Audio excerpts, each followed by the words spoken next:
আজ আমরা পুরো নিঃস্ব হয়ে গেলাম, বাকি সম্বলটুকুও আর রইল না। জীবনের এমন অসময়ে পড়তে হবে কখনোই ভাবতে পারিনি। আসসালামু আলাইকুম, পূর্ণিমা সিম্পল লাইফস্টাইল থেকে আমি পূর্ণিমা আছি আপনাদের সাথে। যে যেখান থেকে আমার আজকের ভিডিওটি দেখছেন, আশা করি সবাই আল্লাহর রহমতে অনেক ভালো আছেন। আলহামদুলিল্লাহ, আমরাও অনেক ভালো আছি।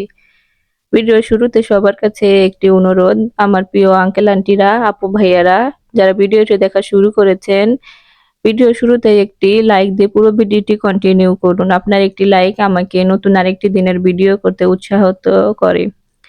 আপনার কাছে এটা হয়তো কিছু নাও মনে হতে পারে, কিন্তু এটা আমার কাছে অনেক মূল্যবান।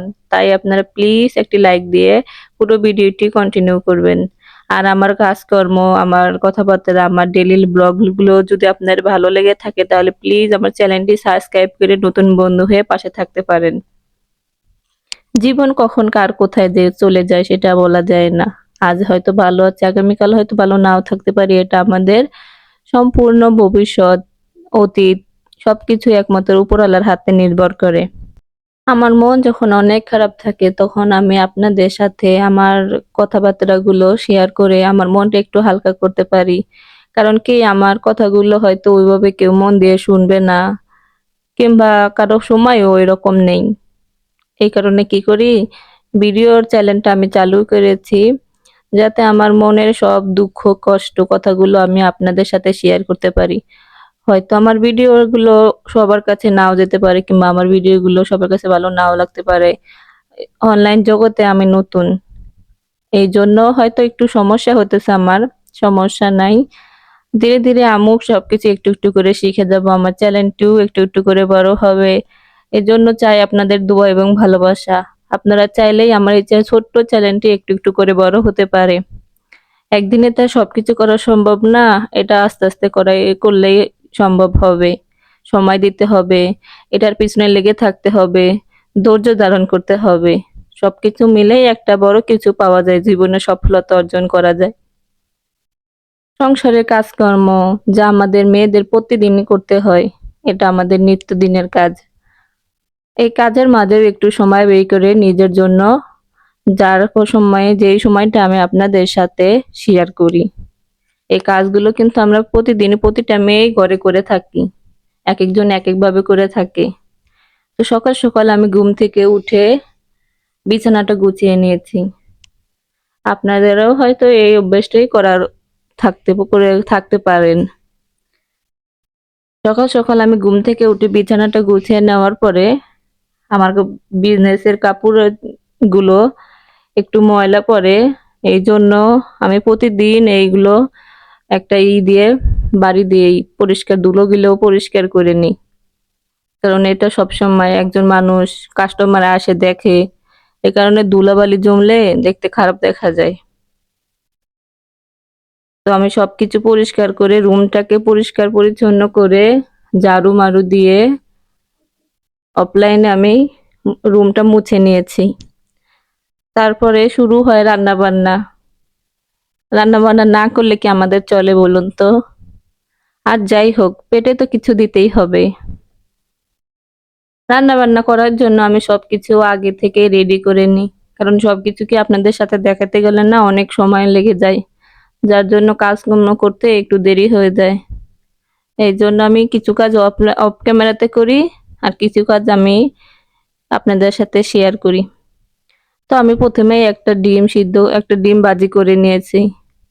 ডিম ভাজি এরকম করে খেতে আমার কাছে ভালোই লাগে, কিন্তু শুধু শুধু এটা আবার ভাত দিয়ে খেতে পারি না। শুধু শুধু একটা ডিম ভাজি করে আমি এমনিই খেয়ে ফেলি। তো ডিম ভাজি করা হয়ে গেলে আমি আলু দিয়ে করলা দিয়ে ভাজি করে নেব। এটা অনেক মানুষের কাছে একটি প্রিয় খাবার। এই সবজি কিংবা ভাজিটা প্রায় মানুষই পছন্দ করে। একটু করলা গুলো একটু তিতা তিতা লাগে, এই কারণে। আবার অনেকের পছন্দ নাও হতে পারে। এই জন্য আমি কি করি, একটু বেশি করে আলু দিই, যাতে তিতা ভাবটা একটু কম লাগে। আর ভাজিটা করার সময় একটু নাড়াচাড়া কম করার চেষ্টা করি। তাহলে হয় কি, ভাজিটা বেশি নাড়াচাড়া কম করার কারণে অত বেশি তিতা লাগে না। এই টিপসটা আপনারা কিন্তু চাইলে ফলো করতে পারেন। এটা আমি আমার মার থেকে দেখেছি। সবাই তো সবার এক একজনের কাছ থেকে এক একটা রান্না শিখে থাকে। তো আমি এটা আমার মার কাছ থেকে শিখেছি। আমার ভাজিটা করার ভাজিটা আমি চড়িয়ে দিয়েই অন্য পাশে কিছু থালা বাসন জমেছিল সেইগুলো আবার আমি ধুয়ে নিলাম। একসাথে অনেকগুলো ধুতে গেলে অনেক সময় লেগে যায়। এই কারণে আমি কি করি, কাজের ফাঁকে রান্না করার ফাঁকেই যে থালা বাসনগুলো জমে যায় ওইগুলো ধুয়ে নিই। আবার দেখা যায় খাওয়ার শেষে আবার ধুতে হয়। এই কারণে একবারে আমি জমাই না। যখন যেটা হাতের কাছে থাকে সেটাই আগে ধুয়ে নিই।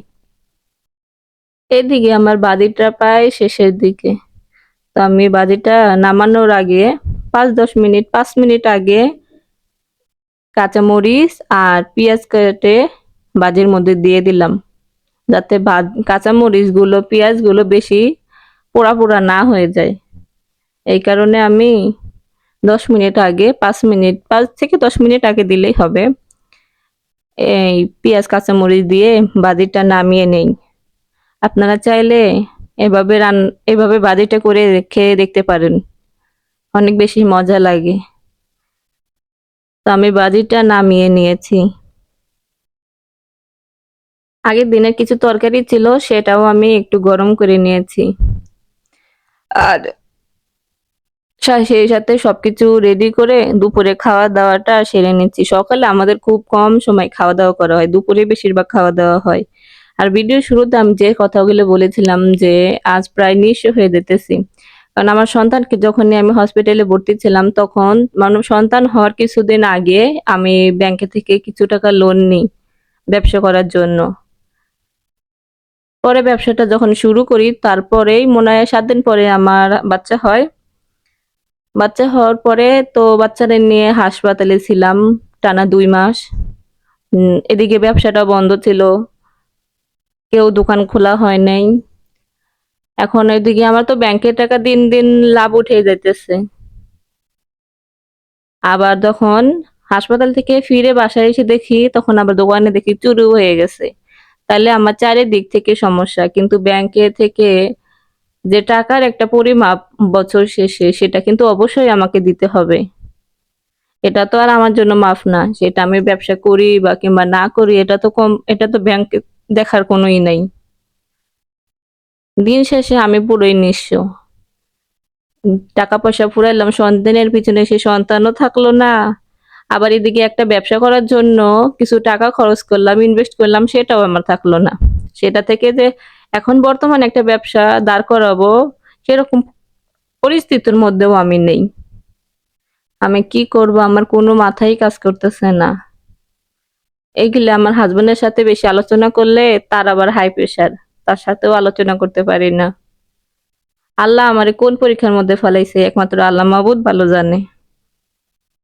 সবাই দোয়া করবেন এই বিপদ থেকে যেন আমি উদ্ধার হতে পারি, আল্লাহ তাআলা আমাকে যেন ধৈর্য দান করে এবং আমি যেন জীবনে সফলতা অর্জন করি।